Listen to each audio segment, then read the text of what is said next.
Good morning student. Last class में हम लोगों ने आपसे डिस्कशन की थी कि नर जननांग पुंकेसर की संरचना किस प्रकार की होती है।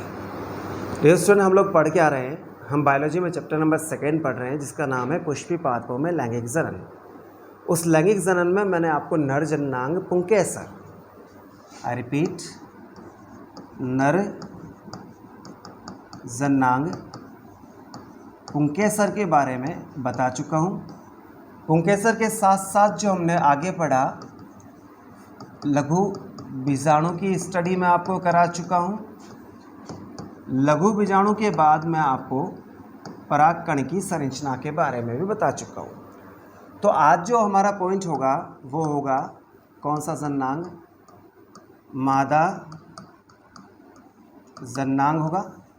और इस मादा जननांग में हम लोगों को पहले पढ़ना है, वो पढ़ना है अंडप के बारे में, और अंडप यानी किसके बारे में? स्त्री कैसर के बारे में।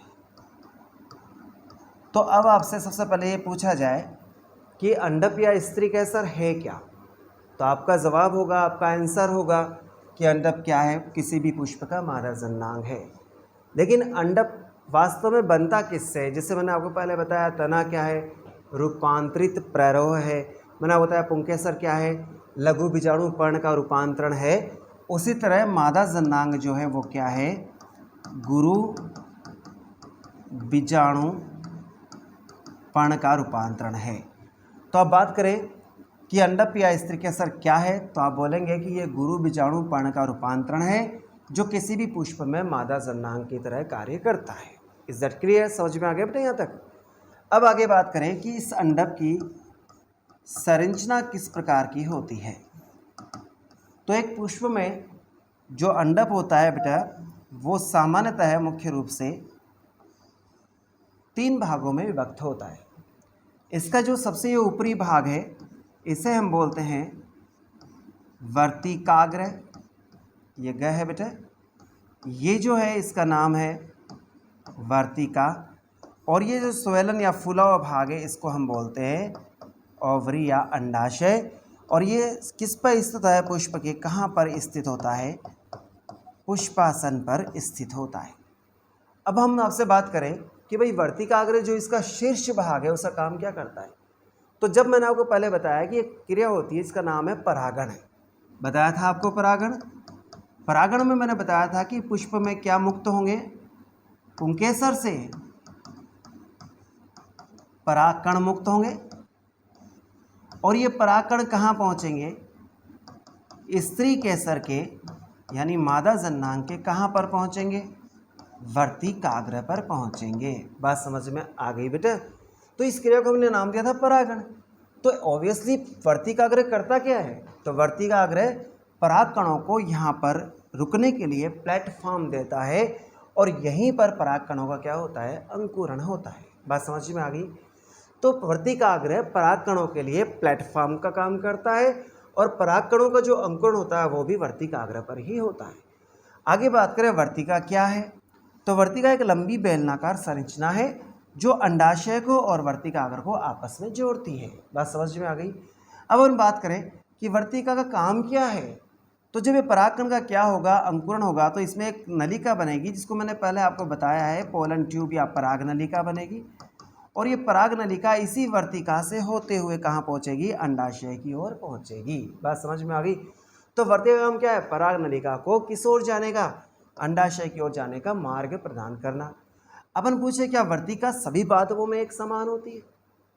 किसी पुष्प में ये बहुत छोटी होती है, किसी पुष्प में ये बहुत बड़ी होती है। तो वर्तिका जो सबसे बड़ी होती है वो जियामेज में, मैंने बोला कौन से पादप में बेटा? जियामेज, जिसे हम नॉर्मली क्या कहते हैं? मक्का कहते हैं। तो जियामेज में सबसे बड़ी होती है ये। बात समझ में आ गई बेटा? और जितनी वर्तिका लंबी होगी पराग नलिका की लंबाई भी उतनी ही ज़्यादा होगी। तो ये भी पूछा जा सकता है कि सबसे लंबी पराग नलिका किसकी होती है? तो सबसे लंबी पराग नलिका किसकी होती है? जियामेज या मक्का की होती है। और लंबाई लगभग कितनी होती है? इसकी लंबाई होती है लगभग 450 mm। अब आप कहेंगे साहब हमने जियामेज की, मक्का की वर्तिका नहीं देखी।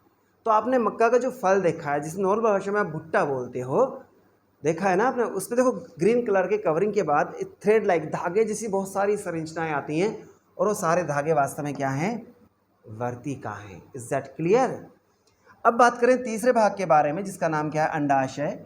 ये इसका सबसे आधारी भाग है, सबसे नीचे का भाग है और फूला हुआ है, दिखाई दे रहा है आपको फूला हुआ, जो किस पर स्थित है, जो पुष्पासन पर स्थित है।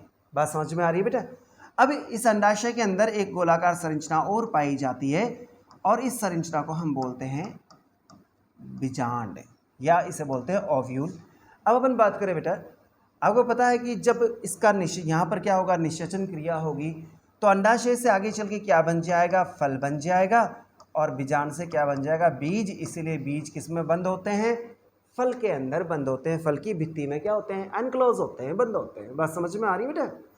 आगे चले बेटे, अब हमें पढ़नी है किसकी संरचना, किसकी, जो अभी मैंने नाम लिया बीजांड की संरचना। अब हमें बीजांड की संरचना पढ़नी है, यानी ओव्यूल की संरचना पढ़नी है।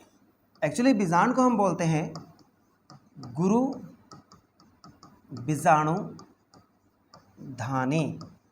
क्यों बोलते हैं इसे गुरु बीजाणु धानी? क्योंकि इसके अंदर आगे चलकर गुरु बीजाणुओं का निर्माण होगा। जैसे हमने पराग कोश के अंदर बोला था कि लघु बीजाणु धानी पाई जाती है, वैसे इसमें कौन सी धानी है, ये गुरु बीजाणु धानी है।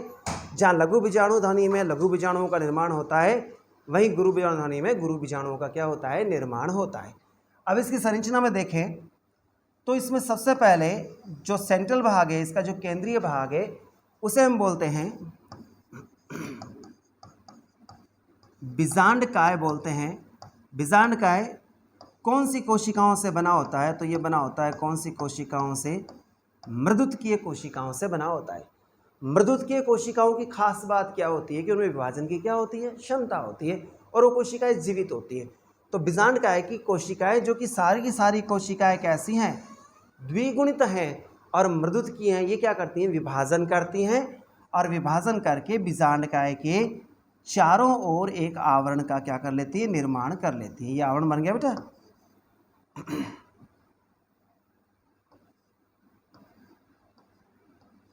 एक आवरण का निर्माण कर लेते हैं। ये दो आवरण हैं, एक और एक, दो, इन दोनों आवरण को बोलते हैं हम अध्यावरण या इंटेग्यूमेंट कहते हैं। और इसकी कोशिकाएं भी कैसी होती हैं, द्विगुणित होती है। क्यों द्विगुणित है? क्योंकि इनका निर्माण किससे हुआ है, बीजांड काय की कोशिकाओं से हुआ है, समसूत्री विभाजन के द्वारा। अब अध्यावरण देखिए बेटा, यहाँ पर अध्यावरण एक और एक कितने हैं, दो हैं। यदि किसी बीजांड में अध्यावरण की संख्या कितनी है, दो है, तो उसे बोलते हैं द्वि अध्यावरणीय बीजांड। और यदि एक ही अध्यावरण से बोलते हैं एक अध्यावरणीय बीजांड। यहाँ तक बात समझ में आ गई बेटा? एक अध्यावरणीय जिसमें एक अध्यावरण है, मोनोटैग्मिक जिसमें दो हैं वो द्विअध्यावरणीय बाइटैग्मिक। अब आप यहाँ गौर से देखिए इस भाग को कि ये बीजांड काय का भाग है, जिसके चारों तरफ क्या नहीं है, इंटेग्यूमेंट या अध्यावरण नहीं है। तो ये जो भाग है इसे हम बोलते हैं माइक्रोपाइल, या इसे बोलते हैं बीजांड द्वार बोलते हैं। और बीजांड द्वार का जस्ट अपोजिट भाग ये कहलाता है निभाग कहलाता है। और ये जो है इसका, ये क्या कहलाता है, बीजांड का बीजांड व्रंत कहलाता है। यहाँ तक बात समझ में आ गई बेटा सभी के? अब इस बीजांड के अंदर है क्या, तो बीजांड के अंदर एक विशेष प्रकार की संरचना पाई जाती है जिसे हम बोलते हैं भ्रूण कोश। बेटा इस शब्द पे गौर करेंगे आप, कोश, क्योंकि आगे चल के एक शब्द और आएगा भ्रूण पोष, प आएगा, यहाँ पर क है। और भ्रूण कोश वास्तव में क्या है, ये वास्तव में किसी भी पुष्प का मादा युग्मकोद्भिद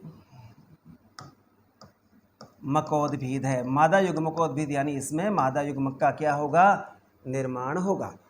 अब इसमें जो भी कोशिकाएं हैं, भ्रूणकोश में जो भी कोशिकाएं होंगी वो सारी अगुणित होंगी। यहाँ कैसी हैं, द्विगुणित कोशिकाएं। तो तीन अगुणित कोशिकाएं तो इधर है, इधर यानी किस ओर, निभाग की ओर। और इन कोशिकाओं को हम बोलते हैं प्रतिमुखी कोशिका। क्या बोलते हैं बेटा इसे, प्रतिमुखी कोशिका हम कहते हैं। इसी तरह यहाँ पर भी कितनी कोशिकाएं पाई जाती हैं, तीन कोशिकाएं पाई जाती हैं, जो किस ओर हैं, बीजांड द्वार की ओर हैं। इन्हें बोलते हैं हम लोग एग एपरेचर या अंड समुच्चय कहते हैं। और इस अंड समुच्चय में कितनी कोशिकाएं बताइए, तीन। सारी कोशिकाएं कैसी हैं, अगुणित हैं, ओके।